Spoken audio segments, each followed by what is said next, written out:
Eh, a diferencia del monopolio que llamamos artificial o estatutario, el monopolio eh, que justamente explota su dominio del mercado, su poder de mercado, gracias a algún tipo de concesión, protección, licencia, amparo de las políticas públicas y de la normativa. Hay otro tipo de monopolios que naturalmente, en el sentido de que no es estratégico, no es buscado, no es pretendido, sino que simplemente vienen los genes, básicamente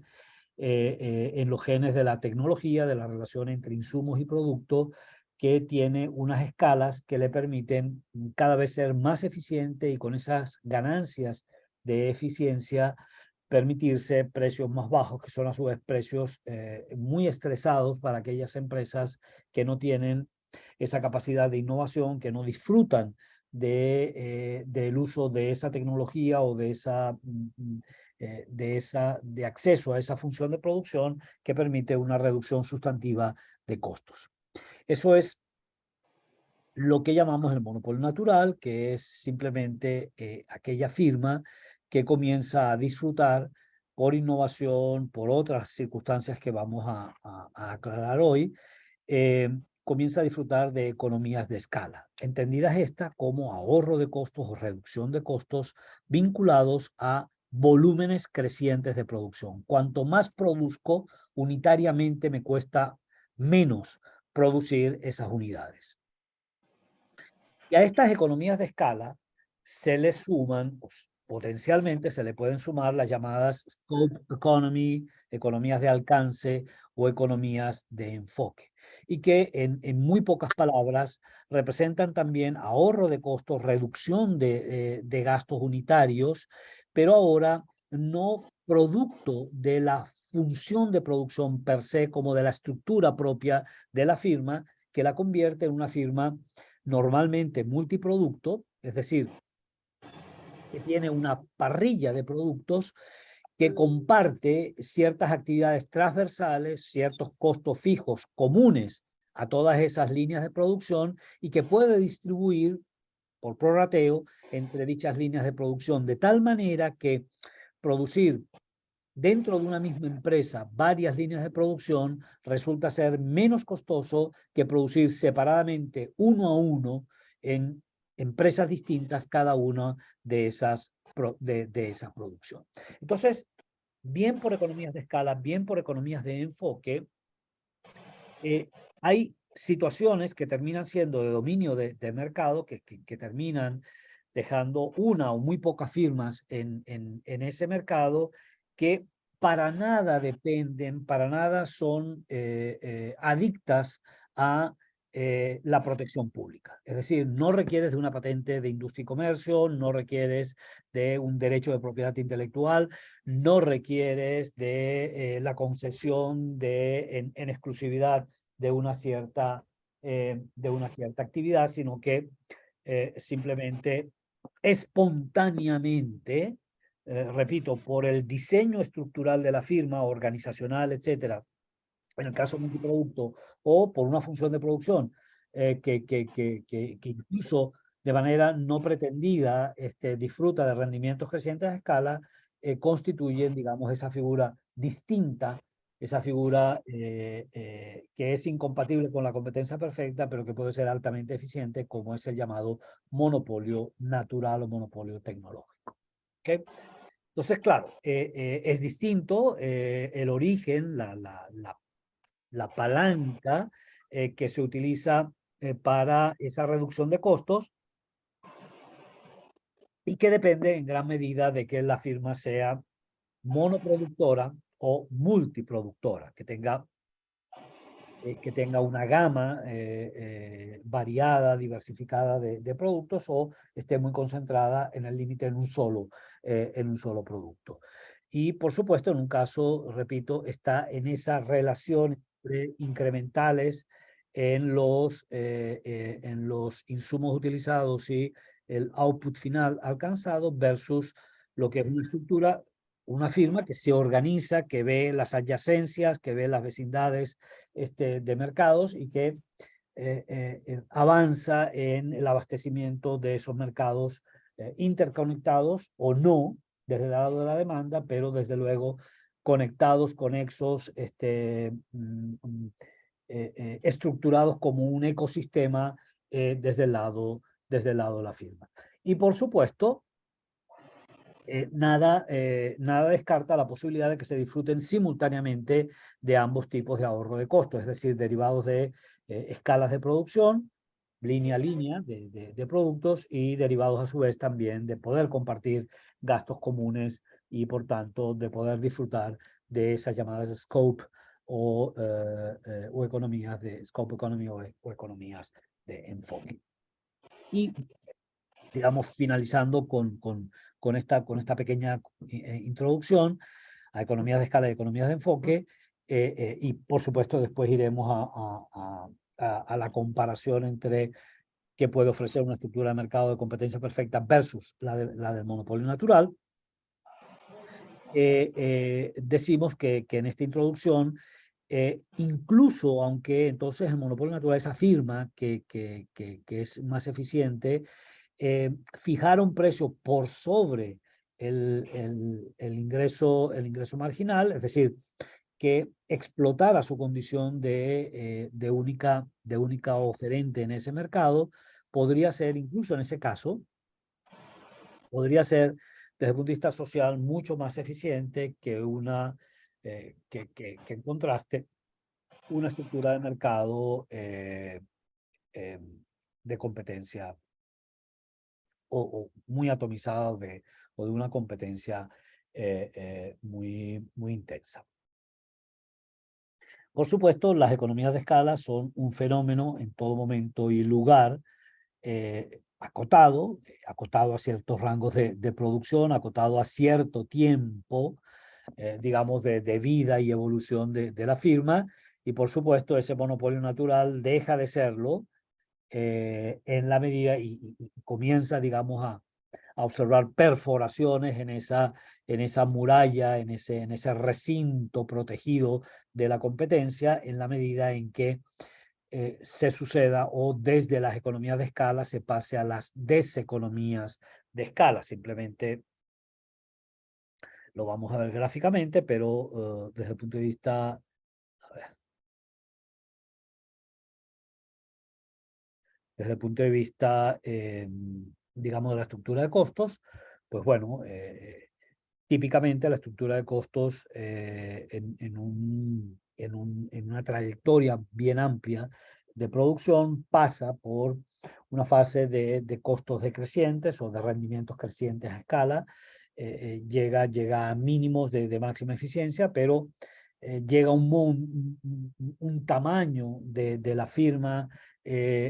una diversificación de los mercados, una presencia multigeografía que seguramente termina haciendo que sea muy compleja, muy difícil de operar en su conjunto, de administrar, y pueden comenzar a aparecer el fenómeno exactamente contrario a la economía de escala, que es la deseconomía de escala, es decir, el incremento de costos, típicamente en la medida en que los volúmenes de producción o la densidad organizativa así lo determina. Entonces, examinemos las fundamentales formas de presentar, de ilustrar lo que son economías de escala, que repito, son ahorro, reducción de costos vinculadas a volúmenes mayores de producción, que es lo que típicamente en el caso base estamos representando aquí en la izquierda. Después vienen unas cuantas matizaciones, pero básicamente lo que vemos es que producir más, por tanto, al menos en el espacio en el que estamos representando este gráfico, pasar de una producción Q1 más baja a una producción mayor Q2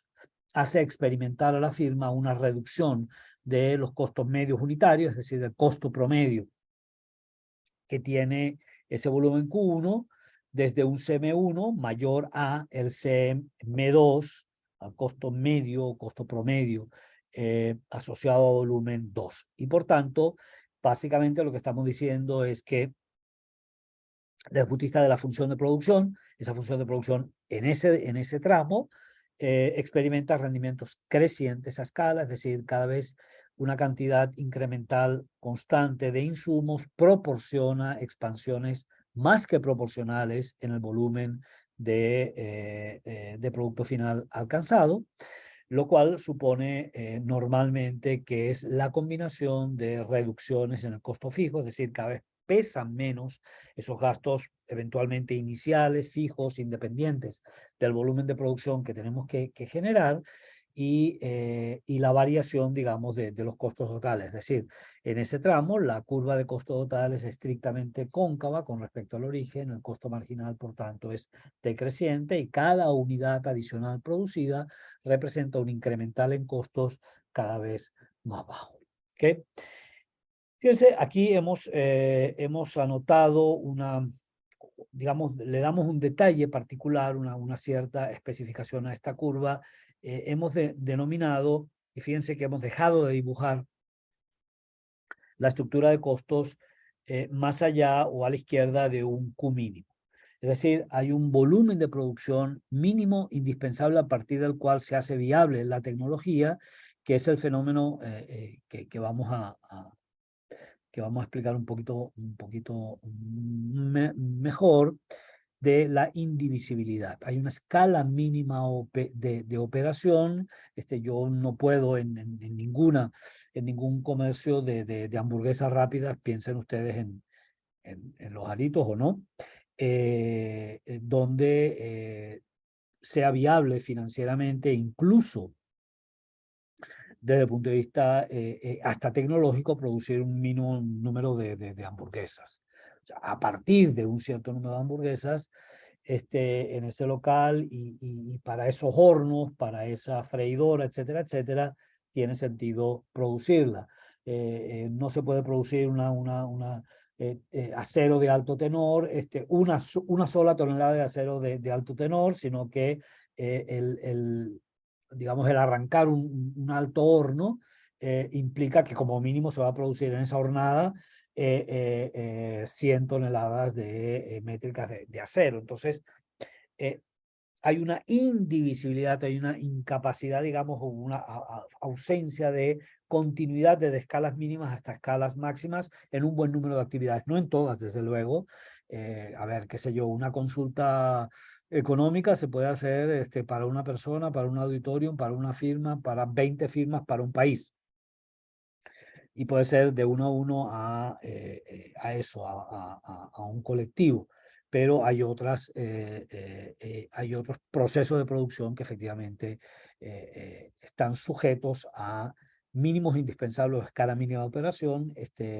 para que tecnológicamente sean viables. Una forma alternativa de representar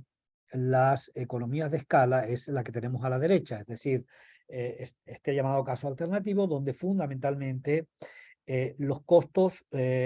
unitarios de producción, básicamente vinculados a los costos variables, son constantes, pero los costos fijos pueden ser relevantes, pueden ser o representar un peso importante, y por supuesto, en la medida en que se producen más y más unidades, estos costos fijos, que son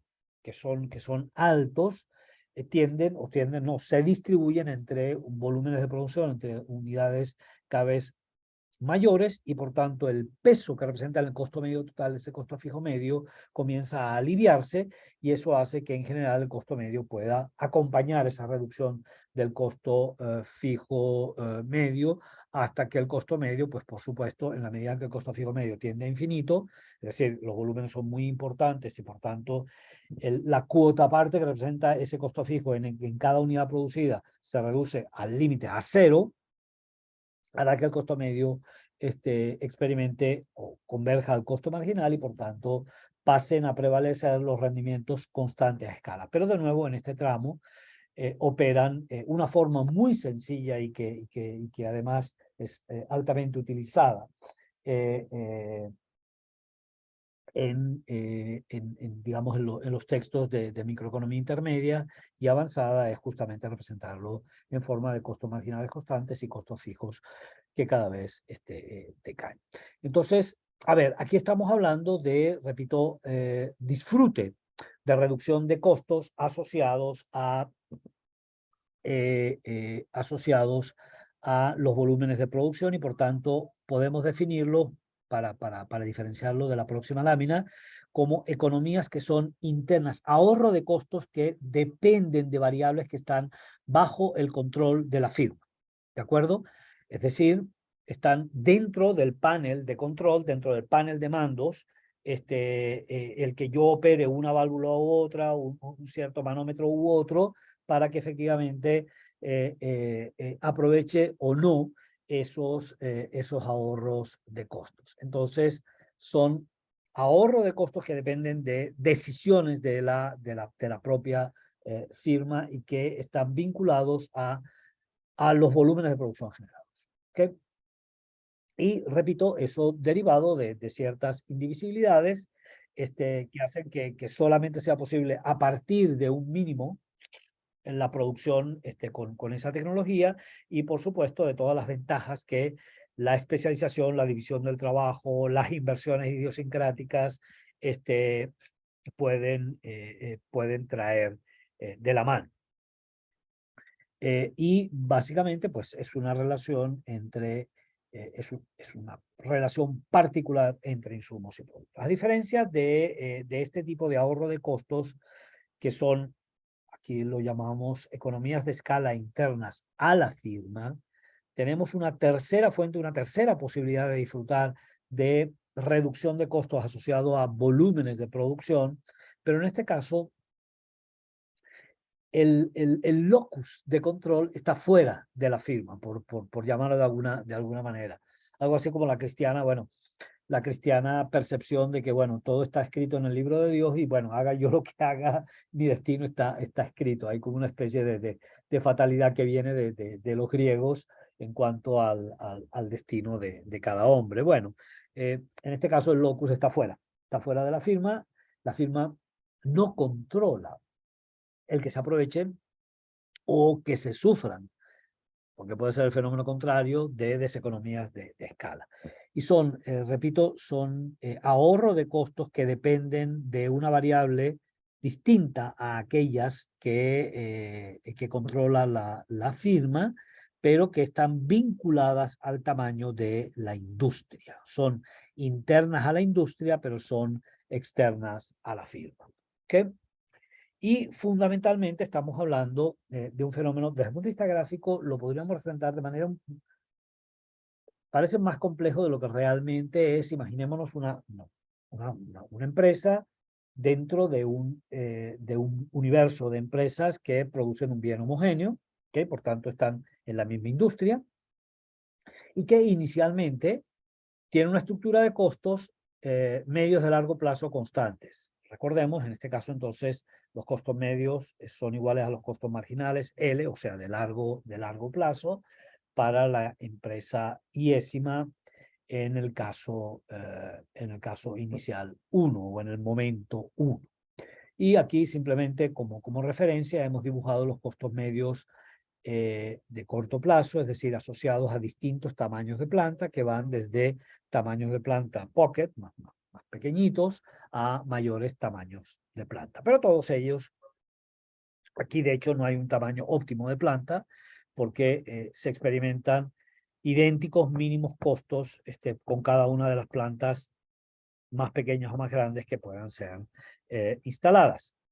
De manera que esta sería la estructura de costo medio, otra vez hemos respetado lo del costo mínimo, etcétera, pero al final del día lo que nos interesa básicamente es el siguiente paso, el próximo paso, que sería el siguiente. Y antes de eso, destacar con ustedes que hemos escrito N, siendo N el número de firmas que en ese momento existen operando en ese mercado. ¿De acuerdo? Entonces, el fenómeno de la economía de escala, que es externa a la firma, pero que es interna a la industria, estaría representado a partir del siguiente suceso. Ocurre que la industria, por razones de rentabilidad, por razones, digamos, de crecimiento demográfico, por razones incluso de comercio internacional, pasa a tener ahora, en lugar de tener un número de oferentes N, un número de incumbentes N, pasa a aumentarlo o a generar un delta M. Es decir, entra un número adicional de firmas, pero con ese número adicional de firmas, fíjense ustedes lo que ocurre con la firma representativa. Experimenta una caída, experimenta un descenso en, en su estructura de costos hasta una estructura de costos medios, como estos de largo plazo, y 2, en el momento 2, cuando el tamaño de la industria ha aumentado. De manera que,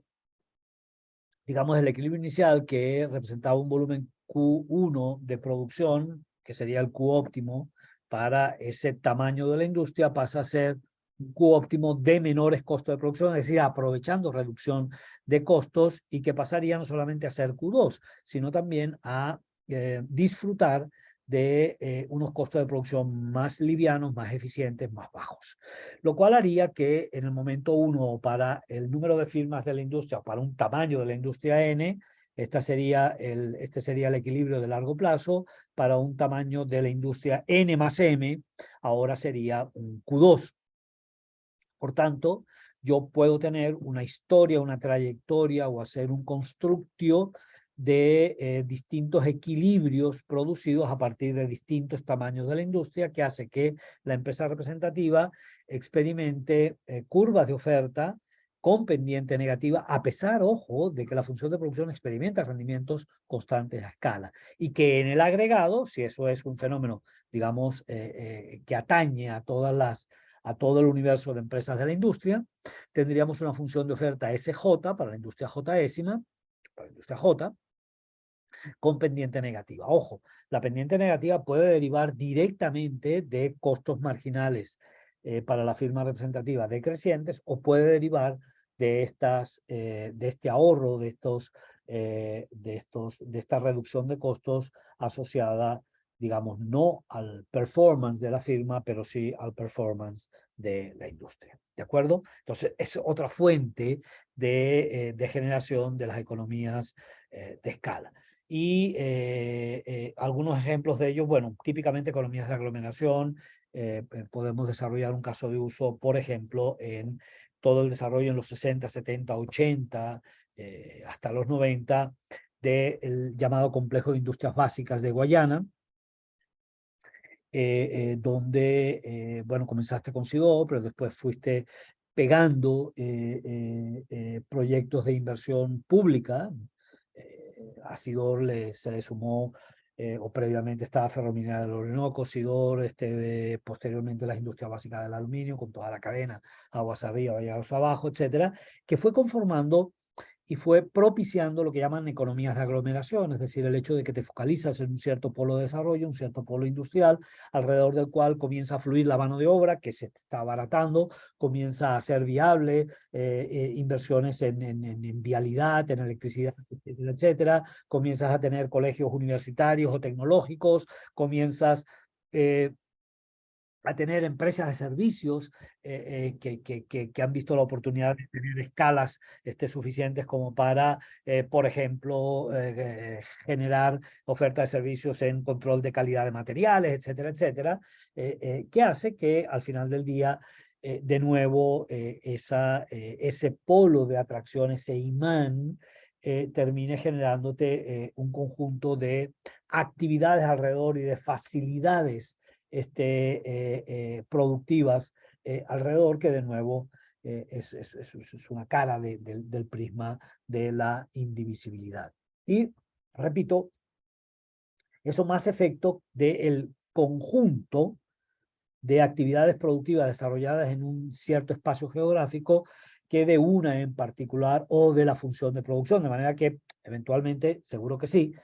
Sidor no solamente aprovechaba el hecho de tener buenos proveedores, de tener ahora una mano de obra que veía atractivo trasladarse hasta Puerto Ordaz o bueno,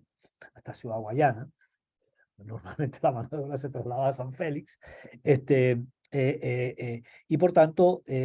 tenía tanto economías vinculadas al tamaño de ese polo de desarrollo o de esa industria conglomerado, como a la propia función de producción de, digamos, de acero, especialmente en productos planos, perdón, en productos tubulares como cabillas, etcétera, que disfrutó durante un tiempo Sidor. Y eso, bueno, básicamente habla de un fenómeno de externalidades positivas, es decir, el hecho de que los costos medios de la empresa IESIMA están vinculados favorablemente, es decir, caen los costos medios en la medida en que varía N de J, es decir, varía el número de empresas o el volumen de producción de la industria. En este caso lo estamos expresando en términos de número de empresas incumbentes en la industria Jésima, que es la forma, digamos, que es la manera formal de aproximarse al fenómeno de las economías de escala externas a la firma. Entonces, bueno, constatar estas dos cosas. Importante, podemos tener una función de oferta con pendiente negativa, por tanto, a mayor volumen ofertado, menor precio o descuentos de precios generados, y a su vez podemos tener también, a pesar de ello, una estructura de mercado de ese sector que contenga un número lo suficientemente denso, suficiente de empresas como para que cada una de ellas sea tomadora de precios, sea precio aceptante, a pesar de que hayan economías de escala vinculadas a nivel de la industria. En este caso no hay monopolio natural, pero sí hay economía de escala que aprovecha la firma. ¿De acuerdo? Entonces,